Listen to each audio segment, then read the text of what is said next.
also on the Appropriations Committee, which the Energy and Water Subcommittee is so important to us here in the district. Congressman, I want to start by thanking you for your service to the district. It means a lot to us.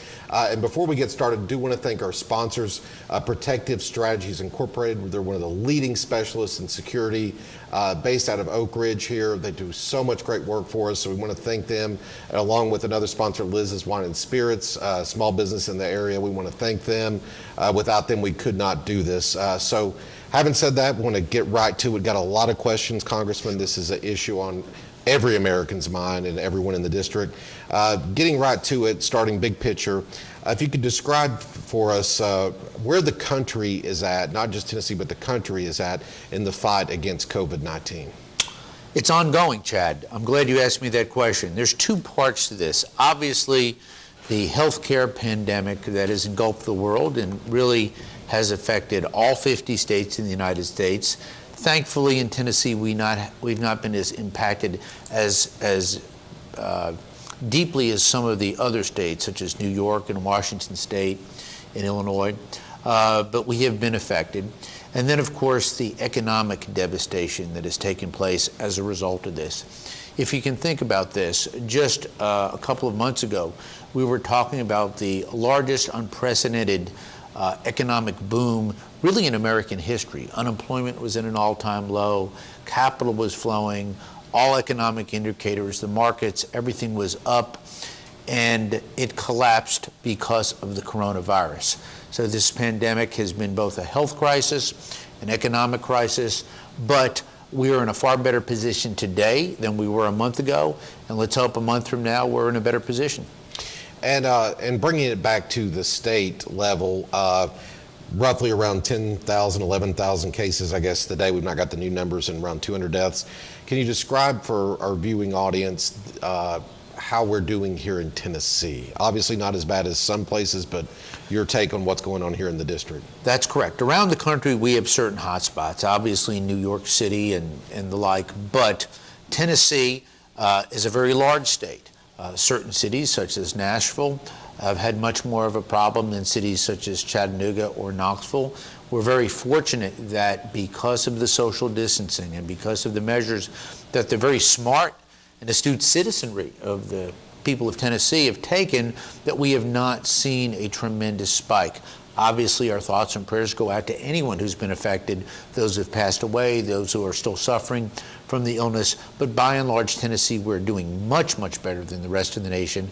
And thank goodness we are opening up now. So we're going to see that economic vibrancy hopefully return not only to the 3rd District of Tennessee, but throughout the state. And that's an excellent segue to my next question. As you know, this week, Governor Lee's Tennessee pledge went into effect, allowing restaurants, retail to open up in some capacity. Do you support the governor's pledge on that? And with so many of our viewers working in this capacity, how do you think this is going to go for the district? Another great question. Yes, I do applaud Governor Lee for the way that he is handling this crisis. It is something that right now it's a very difficult time to be a president. I think Donald Trump has done a great job. It's a tough time to be an executive. It's a tough time to be a mayor. It's a tough time to be a governor. And yes, difficult decisions, many times lose-lose decisions. If you open up, you get criticized. If you close down, you get criticized. By and large, I want to see our state open, working hard again, getting that economic vibrancy back in Tennessee. Fortunately, our state, unlike many of the other states, is fiscally sound. What I mean by that is we balance our budget every year. We have a rainy day fund that has money in it. We don't have debt as a state. Some of these other states that are upside down economically, like Illinois, California, New York, they can't dig out from this crisis because they have been physically insolvent. They've been unsound for quite some time. Mm-hmm. It hurts them worse than it does Tennessee. So I give all of our state and local governments high marks for the way that they have handled this crisis. And I want to go back to that in a little bit, because now we're starting to see some of these states possibly asking for a bailout from Congress. So I do want to get back to that. Sure. As far as testing goes, everyone says that testing, all the public health experts say testing is the key to getting this behind us, or one of the keys. Sure. How is Tennessee doing in our testing capacity right now as we speak? Exceedingly well. Tennessee is probably at the forefront, leading most states. Tennesseans who want to test will get a test. But Chad, I'm glad you talked about testing. Back in February, I went to Omaha, Nebraska, and I met with infectious disease doctors who told us that this was potentially going to be a problem. What they were doing in Omaha is they were taking that first group of patients who were coronavirus patients who were on cruise ships, and they were actually taking them in, treating them, and releasing those who were well, but monitoring them. And at that point in time, the big concern was testing, testing, testing. What's gone wrong? Early in the game, we were having a situation where the testing was inaccurate. What I mean by that was false positives and false negatives. And that was very dangerous. Right now, the tests are much better. They're much more accurate. And in Tennessee, we've done a great job. But the United States is doing a very good job getting out more testing capacity. If this coronavirus comes back in the fall and winter, and I can only rely on the experts with whom I've spoken. And what I mean by that, Chad, I said I wanted my answers to come from doctors and scientists and not politicians on this. I've talked with the top infectious disease doctors. There's a very good chance that coronavirus will come back in the fall or winter. If it does, we've got to make sure that we're prepared to test and test accurately, and I think we are. And one follow-up question on testing. When this first rolled out, some folks were having to wait, a week, more than a week to get results, then several days. Now that there's tests that the president was talking about 15 minutes for results. Do you suspect that testing will continue to get better as far as the amount of time people have to wait for results, like in the fall if this does come back? Yes, the testing capacity and efficiency has really markedly increased. And I will also say, at a time when we're looking at close to worldwide 100 vaccines being experimented with to see if they can cure this virus. Right now, it's a little bit hit or miss. That's how the experts say the process works. Fortunately, we're being very aggressive on the testing front, not only more tests, but more efficient tests, and of course, working on a vaccine that hopefully will ultimately cure this virus. You did a great Facebook sort of town hall style meeting yesterday, and you were getting a lot of questions on, well, you spoke of really the American people facing two crises right now, a public health crisis and an economic crisis. I want to get into the economics of this. Congress has passed several packages, I believe 4 bills at this point. That's correct. Of aid to the American people. And you were a yes vote on all those 4 packages, if I understand correctly. That is correct. Can you please give our viewers an overview of what Congress has done so far to help them throughout this difficult time? Another excellent question. When we were faced with this crisis, whether you're in the House, the Senate, or the White House, this was unprecedented. We knew it was bad. We knew it was bad on the health side. We didn't know where it was going to be as bad as it was going to be. New York, we got early reports from Washington State that it was bad there. We have since found out that the coronavirus was actually here before very, very early February or late January, as opposed to when we thought it came later in February. But we had to act, and what we basically did was a twofold approach, dealing with the healthcare crisis, getting dollars out for testing, for hospitals. Think about the hospital models, where they knew the vast majority of coronavirus patients at a time where they were going to not be having elective surgeries, these hospitals were going to suffer because we had a lot of Medicare and Medicaid patients. We had to get dollars out to hospitals, to healthcare to deal with that. And by and large, we did that in 2 of the 4 bills. The first time was $100 billion, the next time another $100 billion. That has helped alleviate that. So the whole healthcare side of that, treatment, ventilators, and all of that. The next part of that was dealing with a situation where the American worker, who was doing so well, low unemployment, making good wages, all of a sudden that went away. What that meant was we wanted to incentivize employers to keep their employees. And how do we do that? We did that largely with the second and third bills, which had money for what we call the PPP, the Payment Protection Program, which allowed businesses to keep their employees, pay their overhead for the short term to weather this storm. If we had not done this, and these were expensive packages, but if we had not done this, we are in a process right now in a state where we need help with the economy. It is not good, it is not strong, but we would have been so much weaker, we could have, in my view, faced a complete collapse. So the actions on behalf of President Trump and Vice President Pence, our administration, I think have been exemplary, the House and the Senate. And when you think about this, at a time where we have hyperpartisanship, Republicans and Democrats not getting along, the bills that were passed, these 4 bills that were passed, were overwhelmingly bipartisan, some of them unanimous, meaning 100%, others very close to that. That speaks well for our republic, and that speaks well for the fact that people who are in public office, whether in the House like myself or in the Senate or in the White House, care about the American people, care about the American worker, care about the American entrepreneur, and want to get us back on track. And I want to do one more question before we have to go to commercial. You spoke of those bills, and they did do a whole lot of good, but could you speak about where they may have fallen short? I know yesterday on the town hall, you mentioned possible restaurants, some things that you're looking at. No bill can be perfect, but where did those fall short? An excellent question. Hospitality and restaurants. Let's take the restaurants at first. The way that the PPP was set up is 75% of those dollars had to go towards employees, towards payroll. Well, think about it. The government forced these restaurateurs to close. Okay, so they lose their customers. Many of their employees left and then went home and then were receiving actually unemployment, what I would call unemployment plus, because they were getting that additional $600, which was part of that third plan. So they had no customers, the restaurants, so they could not use those dollars effectively. So the result was that the aid package for the vast majority of the restaurateurs just missed the mark and didn't help them.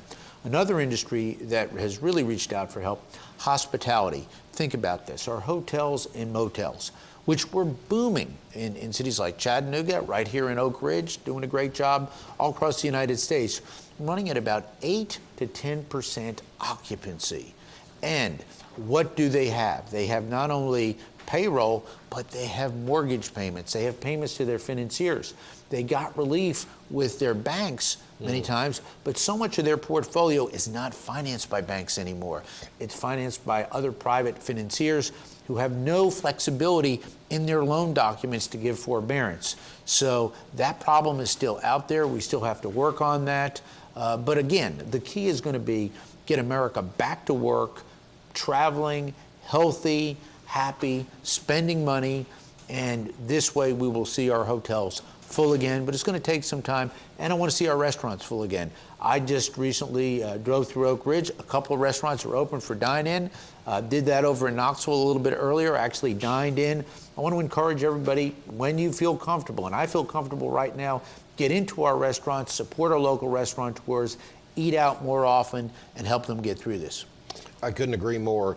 And I want to talk after the commercial break about some more possible aid packages coming to the American people, the American businesses, owners. We're going to go to a commercial break. I want to again thank our sponsors, Protective Services Incorporated and Liz's Wine and Spirits. We appreciate you.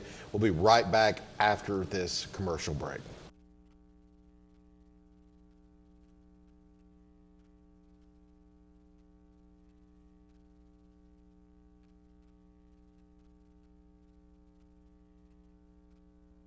Curbside walk-up table. This provides an extra level of security for both you and our employees. Just tell us what you want and one of our friendly staff will bring it out to you. We're open 7 days a week and conveniently located across from Kroger at 1505 Oak Ridge Turnpike. Coronavirus is changing the way we live our lives, but seriously injured people still need our help. At OEB, we're committed to helping you no matter what. So, we've introduced a system where we can take care of your case almost completely electronically. You don't have to leave your home for us to start helping you. All you have to do is call. The future may feel uncertain, but we can get through it together. If you're injured, you still deserve justice. Call 546-1111. Call right now. Muncie Pharmacy is your locally owned hometown pharmacy. They accept most insurances, so why go to the large chain pharmacies when you get better customer service at Muncie Pharmacy? Have a special prescription that needs compounding? Muncie Pharmacy can handle those needs as well. Muncie Pharmacy has a drive-through for your convenience and offers free delivery in the Oak Ridge area. And don't forget the gifts that we have available for all occasions. Here at Muncie Pharmacy, we take the time to know you and treat you like family. We treat you like family at RMG. Bring your junk, cars, aluminum cans. We'll buy it on the spot and we'll pay you a lot. We treat you like family at RMG. Yeah, we treat you like family at RMG. We treat you like family.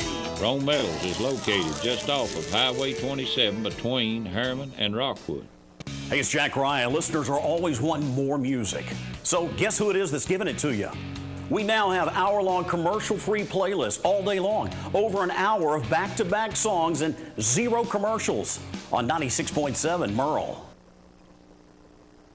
For over 50 years, Liz's Wine and Spirits has been serving the community of Oak Ridge, and we want you to know that we are here for you through this difficult time.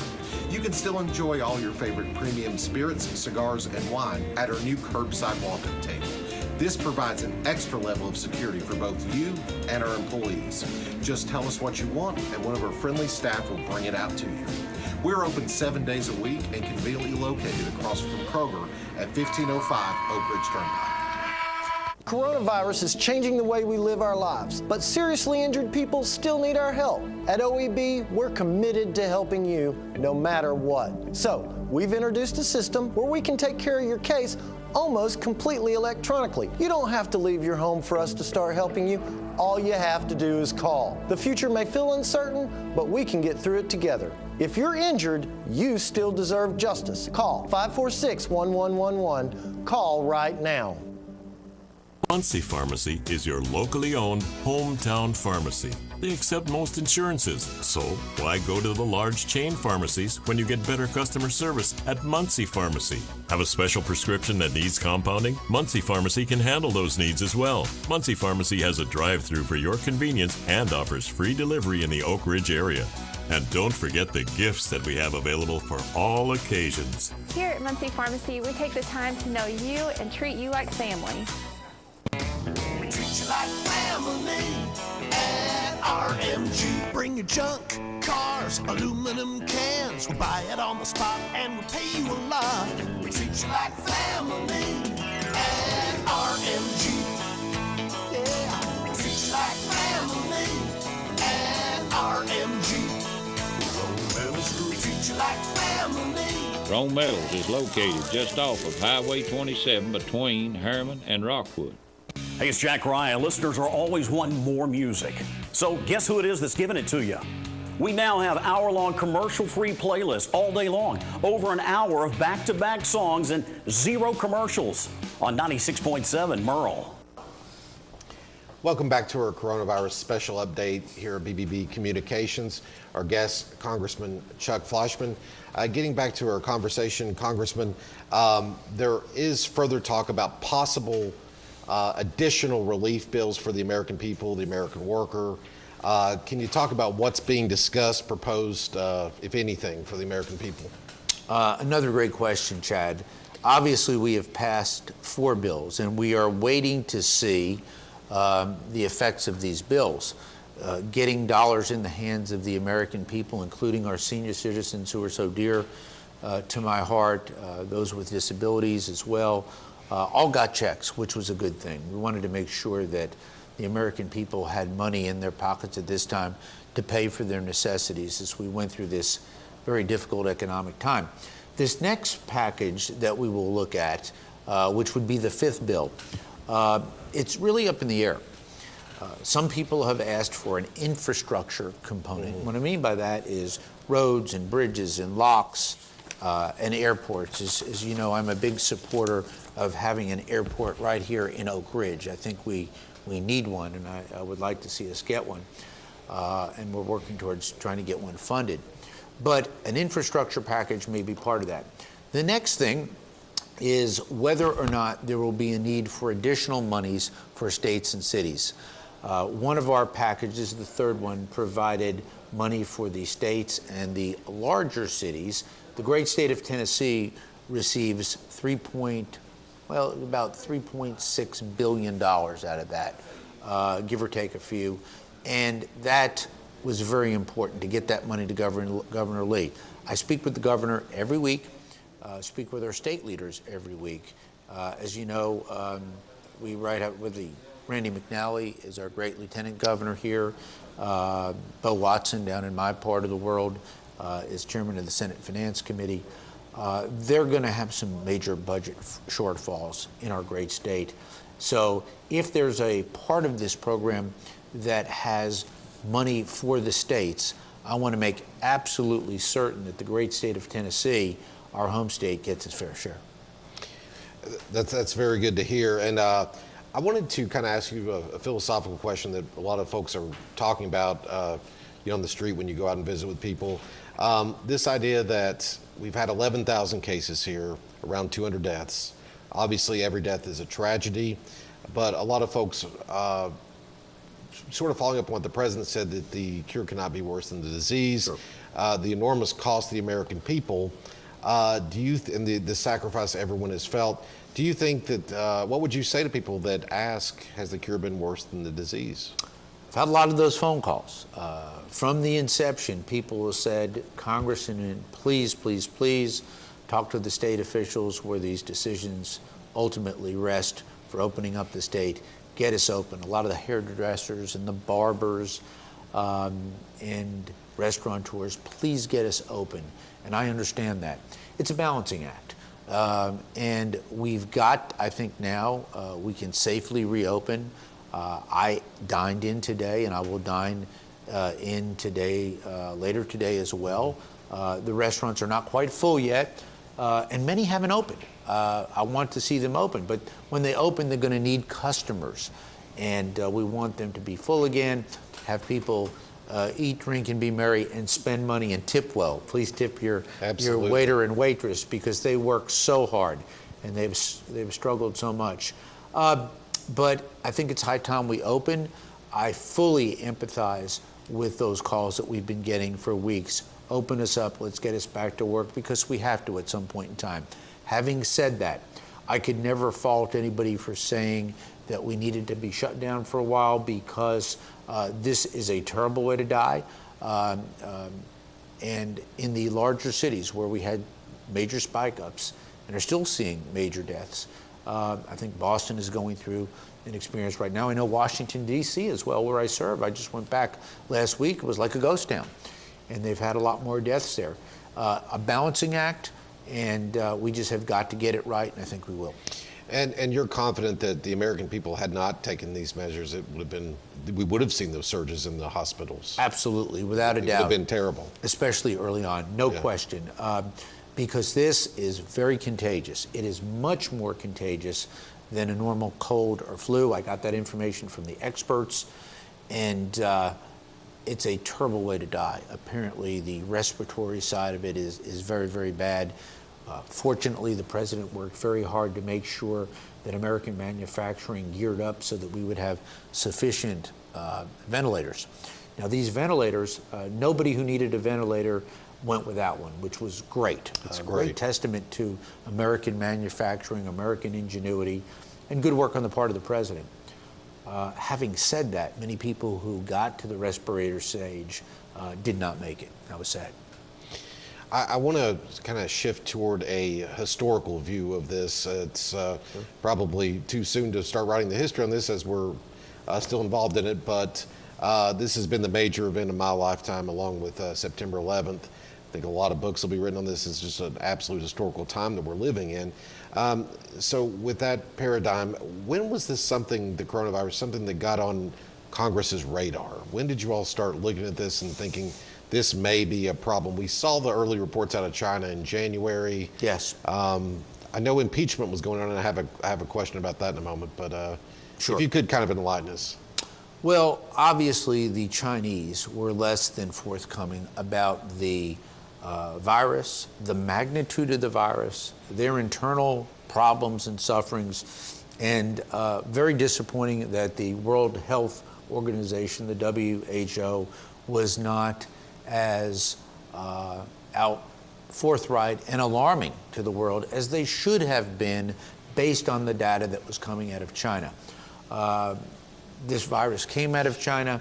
The problem with that is it came out of a communist country that has a very tightly control over people's freedoms, over their media, and they just do not disseminate information like we would in a free and open country in the United States or the democracies of the West. The fact that that was delayed, or if you will, covered up, gave us a situation that we really didn't get it on our radars until probably about mid-February. By the time it showed up, it was in crisis mode. The world was engulfed by this pandemic on the healthcare side. Obviously, those countries such as Italy, Spain, immediately were suffering the economic effects. I speak with world leaders, I speak with economic leaders. I have a friend in Egypt. Their tourism industry just gone, non-existent. And this is an industry or a country that relies so heavily on tourism. I've actually been there and seen the pyramids in the Valley of the Kings and traveled over there to meet with their leaders. But right now, tourism is dead. So it took a while for us to realize that it was coming. When it got here, we acted, I think, with proper haste. And I give high marks to President Trump and Vice President Pence, the Senate and the House, for getting these packages out to the American people and acting as swiftly as we did. I've got one more question before we go to break along this same line of historical thinking. What can you tell your constituents about the origins of this virus? We were originally told it happened naturally at one of these wet markets. Now there's some talk that it perhaps escaped from the Wuhan Institute of Virology. I can't say that word. But it doesn't appear to be man-made, but it could have been an escape. I know Senator Tom Cotton's been at the forefront of this issue, asking a lot of tough questions. What can you tell your constituents about what we know right now about where this came from? It's a very fair question. Right now, we are in a discovery phase. We are trying to get information out of the People's Republic of China, which is very difficult.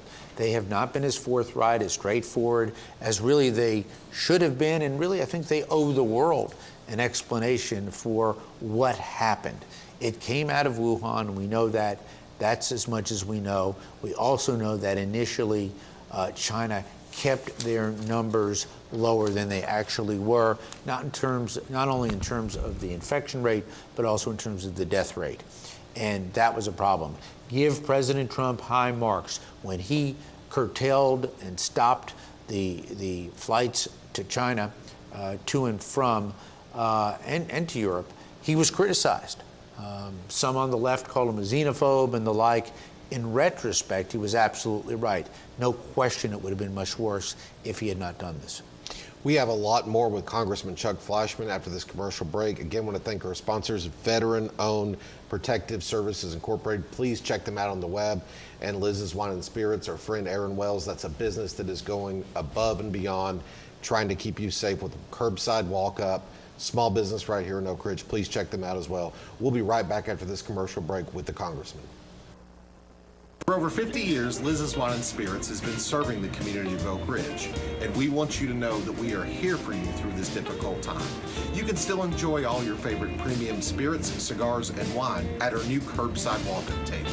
This provides an extra level of security for both you and our employees. Just tell us what you want, and one of our friendly staff will bring it out to you.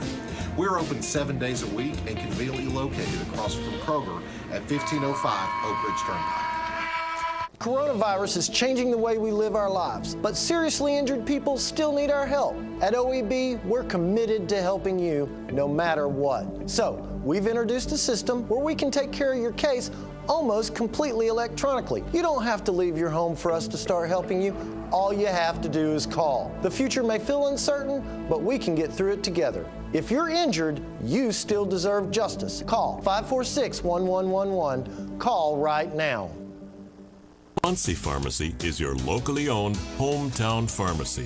They accept most insurances, so why go to the large chain pharmacies when you get better customer service at Muncie Pharmacy? Have a special prescription that needs compounding? Muncie Pharmacy can handle those needs as well. Muncie Pharmacy has a drive-through for your convenience and offers free delivery in the Oak Ridge area.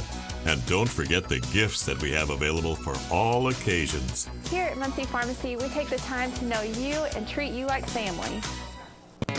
We treat you like family at RMG. Bring your junk, cars, aluminum cans. We'll buy it on the spot and we'll pay you a lot.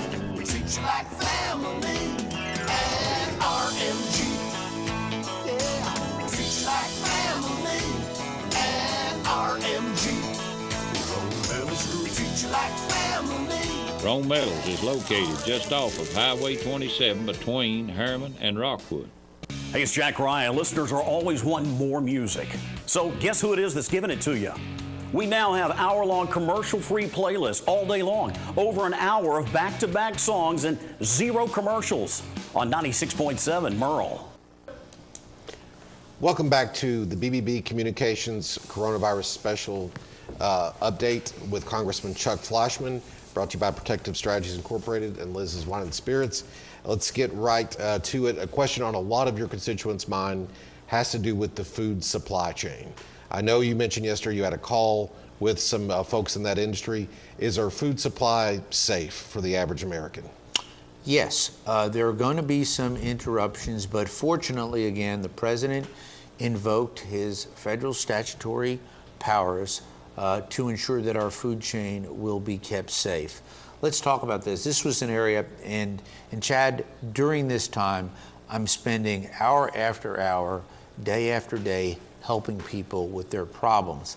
In addition to this, though, when I can avail myself of the expertise of people who know more about certain subjects, whether it's medicine, finance, food supply chain, I am privy to this information, so I get these briefings. I think it's very important that I get those because I learn a lot, and then I can be a much more effective legislator for my constituents.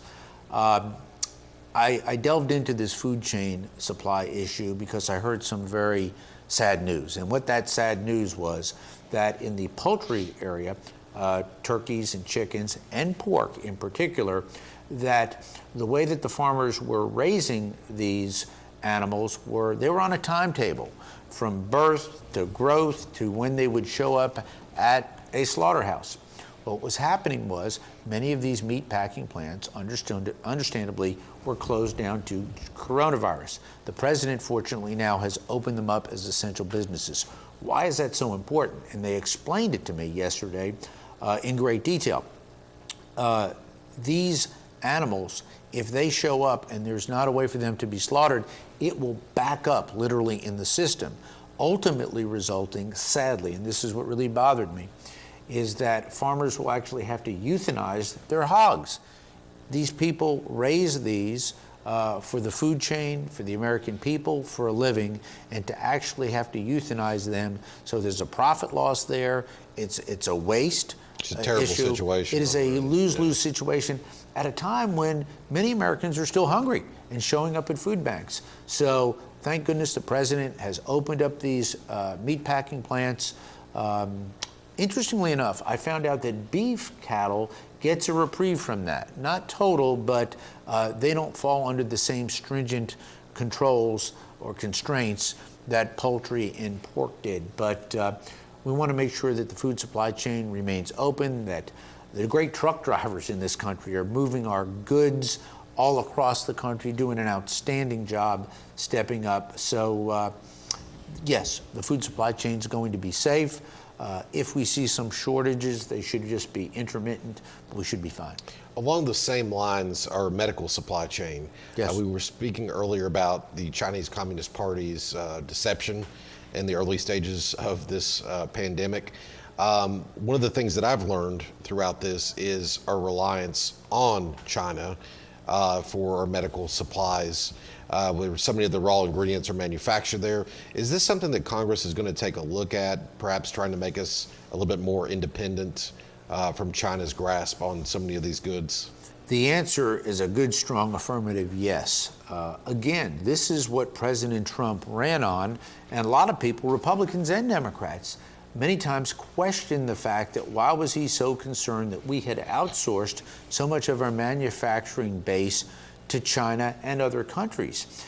And he had made tremendous progress, the administration did, with some of its trade deals. But this really exposed our Achilles heel in two ways. In terms of manufacturing, we've got to look at pharmaceuticals, many of which, basic antibiotics, which are now made in China, in addition to other drugs, plus manufactured goods. Some of this we will be able to bring back to America very rapidly. Some of it because we have depleted our manufacturing base so long over the past couple of decades for largely inexpensive labor in other countries, particularly China. It's going to take a while to get back that base. So the answer is yes. I've seen a lot of talk, not only between Republicans and Democrats, but House members and Senate members, of how are we going to re-incentivize American manufacturing. I will say this, the tax bill that we passed in the last Congress and President Trump signed, reducing the corporate income tax rate from 35% to a rate where we are much, much more competitive, in the very low 20s, or either I think 20 or 21%, I think we dropped it down to, is going to be a big, big start. We were literally driving American business out of this country because of our tax structure. That has been fixed, but now we've got to really re-incentivize manufacturing in this country, and we can do it.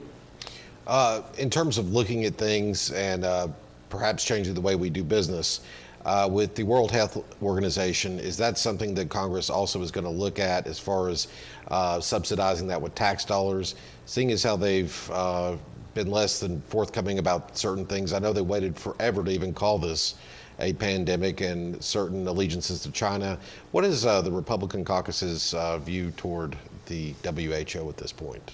I think a lot of Americans, not only Republicans, are very critical of the WHO in the way that they handled this pandemic, and rightfully so. This was something that, with their expertise and their knowledge, alarms should have gone off earlier. I do not know why they seem to pander to the People's Republic of China. They should have called them out early for the good of world health. That's why they're there. The concern is, and rightfully so, we, the American people, the American taxpayer, have funded the WHO for quite some time, and there are a lot of unanswered questions, and they did not, in my view, handle this properly on behalf of the world. I think that is the feeling among many of your constituents here. I want to talk about how this process, seemingly to us at the district, perhaps came politicized when the negotiations were going on. We heard of Democrats possibly trying to put in a wish list and some of these relief bills. You have a reputation as being very bipartisan, willing to work with anybody for the people in your district. But we felt like that was going on based on some of the reports. Can you speak to that? Was that what Sure. was happening? Well, the third bill was particularly disturbing, and yes, I have friends on both sides of the aisle. I'm an appropriator, and what that means is Tennessee has 9 members in the United States House of Representatives.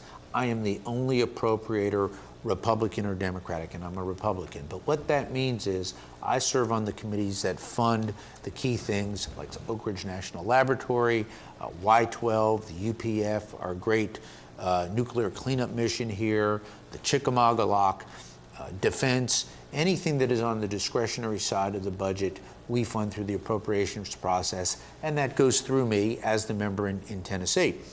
What bothered me greatly was we should have passed that third bill earlier, and we had a situation, and I'll give a specific example, in the middle of a coronavirus relief bill where hospitals, cities and states, the American workers, the American entrepreneur needed funding.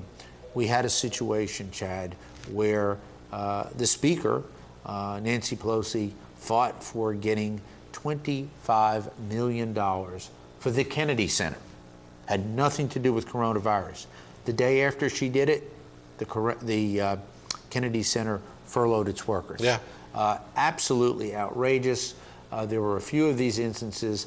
These bills should not be Christmas tree bills where we attach everything to them. That was not the purpose of these emergency bills. I will say this of the fourth bill. In the fourth bill, we replenished the PPP program with money not only for the big banks, but for community banks, very important. Right here in Anderson and Rowan County, we've got a lot of great community banks as well, doing a great job. So we did that, we funded the hospitals, and we got $25 billion for critical testing. So that fourth bill was largely stripped of all the pork that was in some of these other bills. That was a good thing. Let's hope going forward that we can put together bills that are rock solid, that are not filled with special interests, because this is not the time for that. This is the time to fight the coronavirus on the health side and to help the economy on the economic side. And I think we have time for one more question before our commercial break. One of the, I think, the most amazing things about your job as member of Congress is all the people you get to meet with in the private sector, these businesses on the cutting edge. Could you talk about the role the private sector has played in this and the amazing ingenuity of it as far as combating this virus and the folks you've got to talk to and meet with?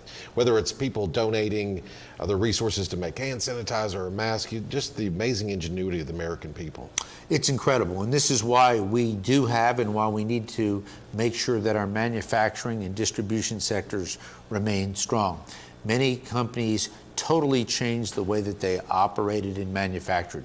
Some did that under the compulsion of the federal statute with ventilators such as GM, and I applaud them. They did a great job. Others did it voluntarily.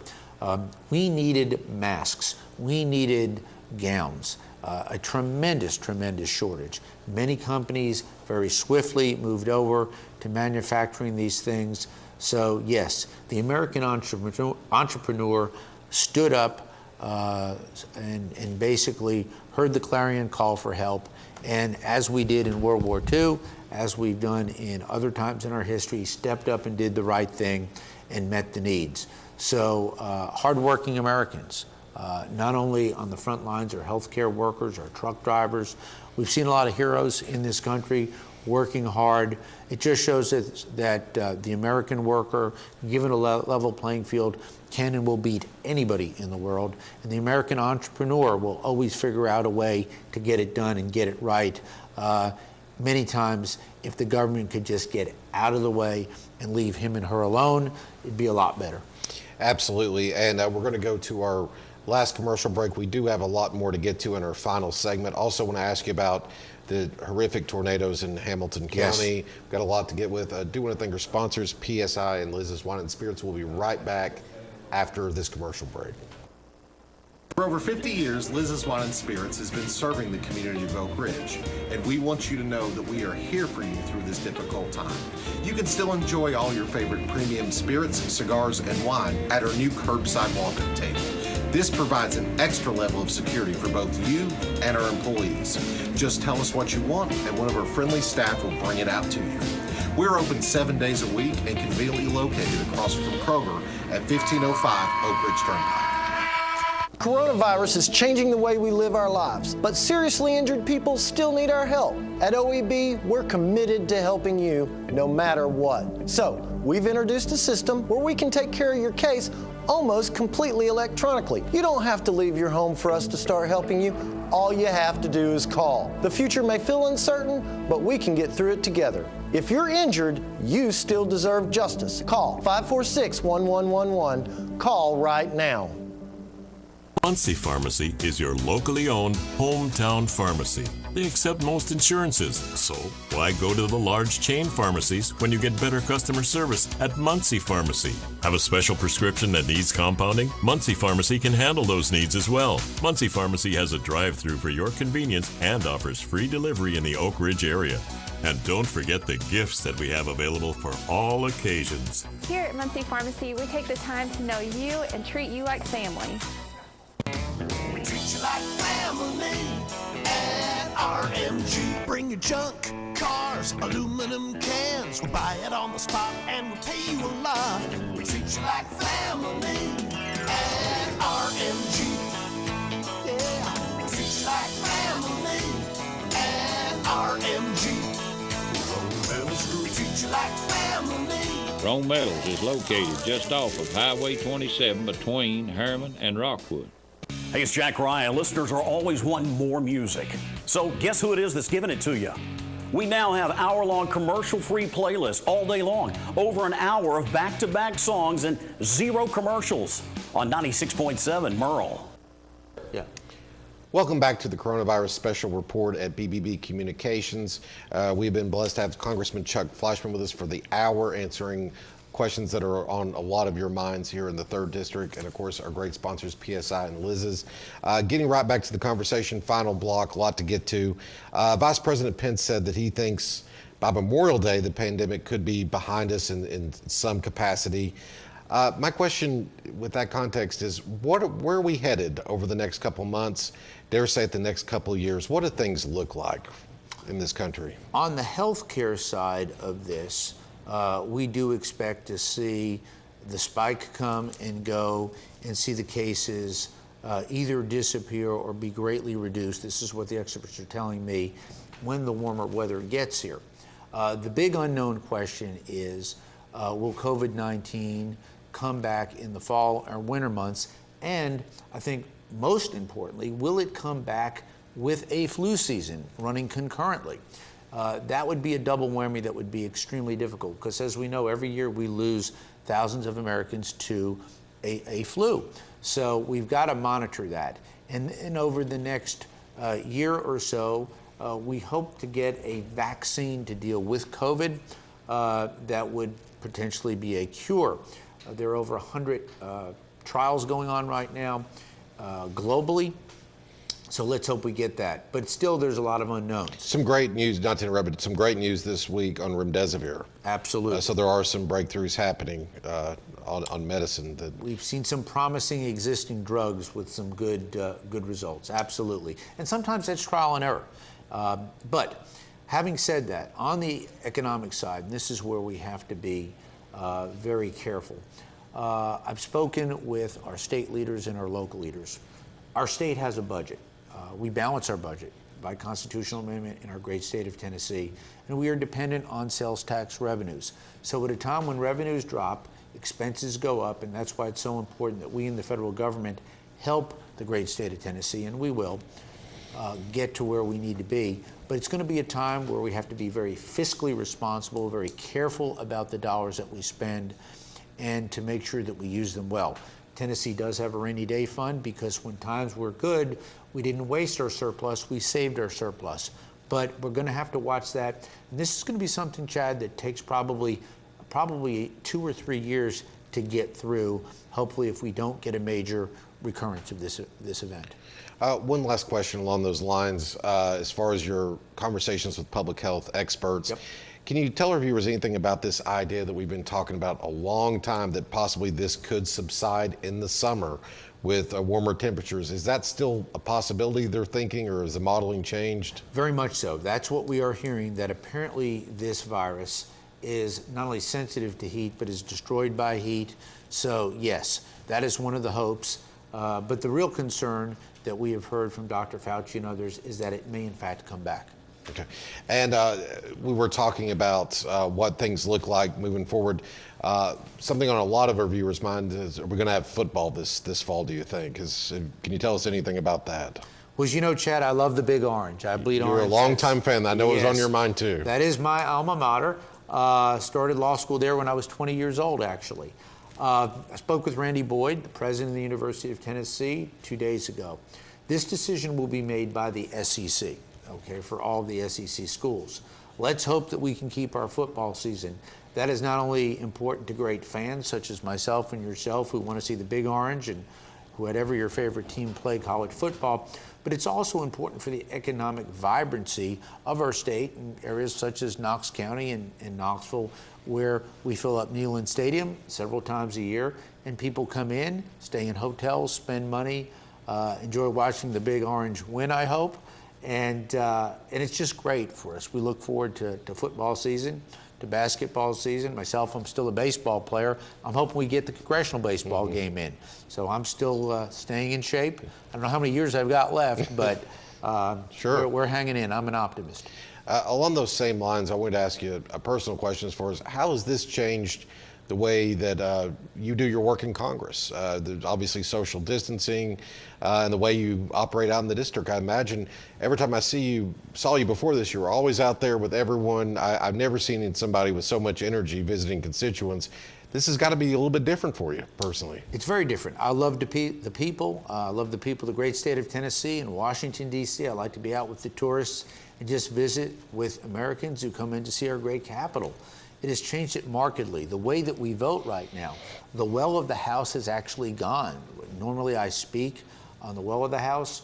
We've had a situation when we vote now that we actually have to vote in groups. Typically we would come to the floor, meet with everybody, talk during votes. Now we come in literally and we are herded in through one door, you vote and you go out another door.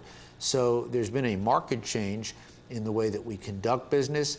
Typically this time of year, I am meeting with throngs of constituents who come up to see me from all across our great state, actually all across the country, to discuss the issues that are important. It might be education, it might be healthcare, it might be banking, it might be manufacturing.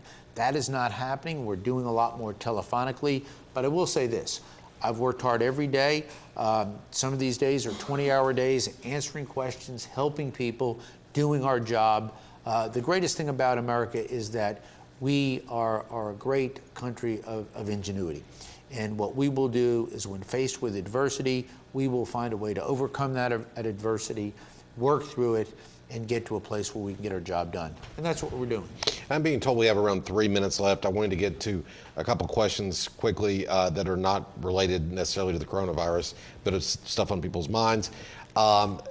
Recently in Hamilton County, some devastating storms. I saw you out there, I believe, the next day, surveying the damage, talking to the folks, victims of these terrible storms. How are people doing in Hamilton County that were victims of this storm? I'm so glad you asked that. Chad, as you know, I represent 11 wonderful East Tennessee counties. I love them all, from Hamilton County to Anderson and Roane here in the middle, all the way up to Scott County in the north. Easter is probably one of, if not my favorite holidays. On Easter evening, Hamilton County, Bradley County, and Polk County were hit with devastating tornadoes. We had fatalities, but we had neighborhood after neighborhood, particularly on the eastern side of Chattanooga and going into Bradley County, just totally wiped out. When I was out there the next day talking with homeowners, many of whom their home was entirely gone. Very sad. I was on the phone the next day. As you know, my subcommittee funds FEMA. Director Gaynor was right on the spot, knew that we needed PPE equipment to get in, got it in the next day, so our frontline workers were safe getting in to help people who are in distress. Our community came together, but we're looking at literally millions and millions of dollars worth of damage. Fortunately, again, President Trump stepped up, has signed all of the relief bills so that FEMA can provide not only individual but county relief to our affected counties. But it is very sad to see these beautiful subdivisions just totally demolished. And we have probably around a minute left. I wanted to ask you something else in the headlines. Our country made such breakthroughs, President Trump's leadership on diplomacy with North Korea. Yeah. Do we have any idea what's going on there as far as the leadership of Kim Jong-un? Is he alive or dead? Do we have any idea? We don't know that for sure. What we do know is that he did have some type of an illness, some type of a malady, and was treated for that. We also know, and this is the big question that we have to ask now and in the future, if he were no longer the leader, for whatever reason, in North Korea, what will his successor look like? And will that be his sister? Will it be somebody from a rival political faction? We don't know. Why is that important? The fact that we, and this was a national failure on the part of our country and the world, to allow North Korea to develop sophisticated nuclear weapons. And that is not good. We should have never allowed them to get to that point. That's why we have to say no to Iran or any of these other rogue nations that would get there. The reality is North Korea is a nuclear power. They do have nuclear weapons. And that means we need to try to get some degree of political stability. We have to watch that. President Trump, once again, has done an outstanding job. He formed somewhat of what I would call a détente with the North Korean leader. Obviously, you can't be best friends with a communist dictator, but you can at least open the lines of communication and avoid a situation where there could be overt hostilities. And I'm actually being told we have a few more minutes, which is great news for our viewers. You can get a couple more questions in. Sure.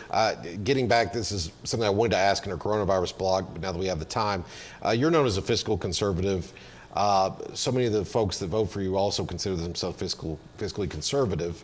What would you say to your constituents that are seeing this debt pile up, to massive numbers?